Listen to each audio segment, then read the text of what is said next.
Riddles in the parlor.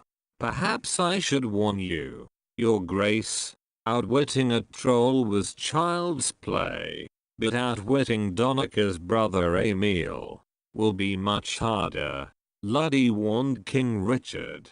I'm not afraid, King Richard pointed out. I'm not suspecting that, Your Grace, but I have been told that Emil is short-tempered and quick to anger if he has got up on the wrong side of the bed. Luddy continued. Richard thought about his words for a while and answered, well, if he has neglected his duties as a keeper, then I'm the one who has a short temper. I don't take kindly to my home being looted and ransacked while the very creatures who swore to protect it have been sitting idly by merely watching. Luddy knew that King Richard had every right to be upset and he felt guilty. Enough of that, Richard said with a lighter tone. Show me Emil. Yes, Your Grace. Luddy took King Richard to the castle's parlor where the old hob was already waiting for them. The old hob smiled to Richard, but he knew that the creature was evaluating him behind his spectacles. Good day to your royal grace. Emil greeted him and bowed rigidly. And you, master? Must be Emil. Yes, your grace. My brother already visited me and told me about his promise to you. I am also willing to help, but the lives of my sons come with a price. Richard sat down facing the hob. What may be your price, dear sir? Answer my riddles correctly and your army against the dragon will be increased by 200. And if I fail, usually it is I who asks the questions. But since we have been living under your grace's roof for the last 6 centuries, I will give you the answer. I will strike you down with a spell. Emil replied and his voice had grown cold. Am I being threatened in my own house? This hardly is your house.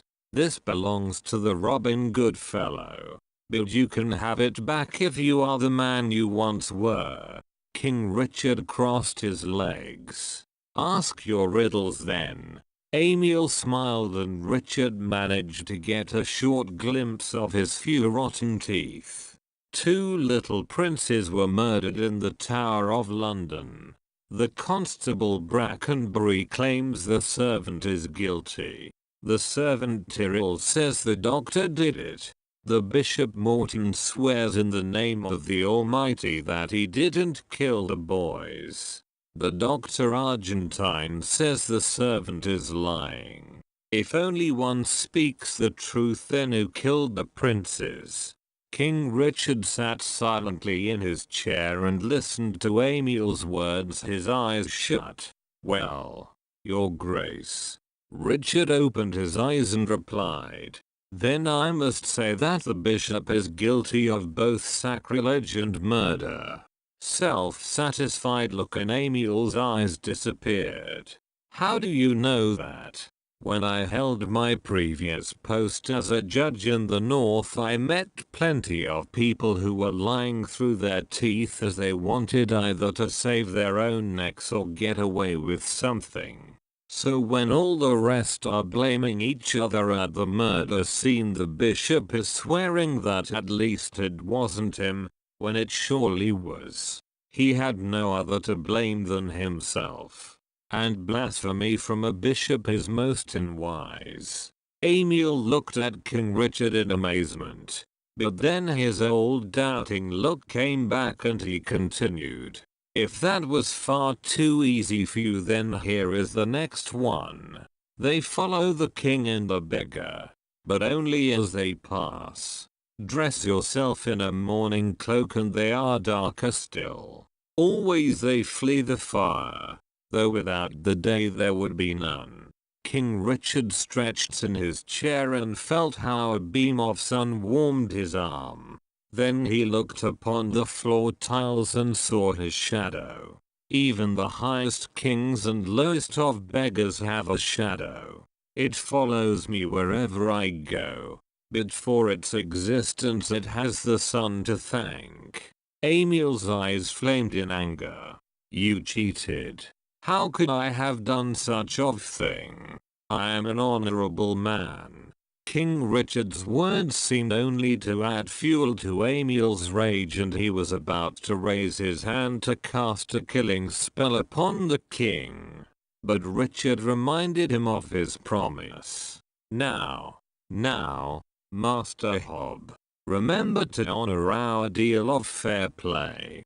I have done as you asked and answered your little riddles correctly. I am a desperate man who only wants to have his kingdom back on its feet. Emil's eyes softened a bit, but he pointed out harshly, desperate men often make mistakes. Strange that you have made none. However, things change. Ask your final question and then let's end this. King Richard said. Emil bit his lip and tried to cover his nervousness. None had previously solved any of his little riddles, and he had bragged to his brother how he would bend King Richard to his knees. The last riddle would be so hard that even Richard would not know the answer to it. I am the first in the east, the second in the west. I am at the beginning of Eden and at the end of time. Can you say that once again, please? Richard asked. Emil smiled. Now he had the king in his grasp. He repeated his riddle and Richard listened to it again. Luddy and Sif looked at Richard and a cold sweat poured down their backs. Had Richard finally met his match? May I write that one down? Richard continued. Be my guest, Emil agreed. King Richard took a small piece of parchment and a quill, which someone had left onto a nearby table, and wrote the riddle down. First in the east, second in the west, he muttered. Well, your grace, have you solved it? Emil scoffed. As a matter of fact I have. Emil frowned in disbelief. What may be the answer? The most common letter of our language. The letter E. It is the first letter of the word east, second of west, and so on. Emil's already angry face turned pale and then to red. It had taken him almost 2 centuries to solve that riddle, and he couldn't understand how this mortal man had solved it so quickly. You foolish mortal. How could you think that you could outwit me? Things change, Richard remarked softly. Emil roared in rage.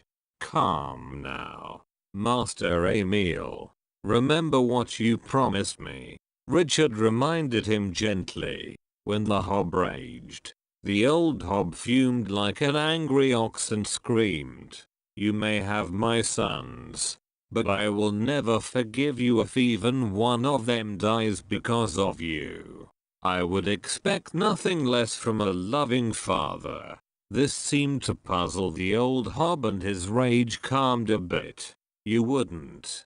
No. If I were in your shoes, I would hate to let my son walk into the dragon's den. Of course I would curse and spit at the very person who would take him there.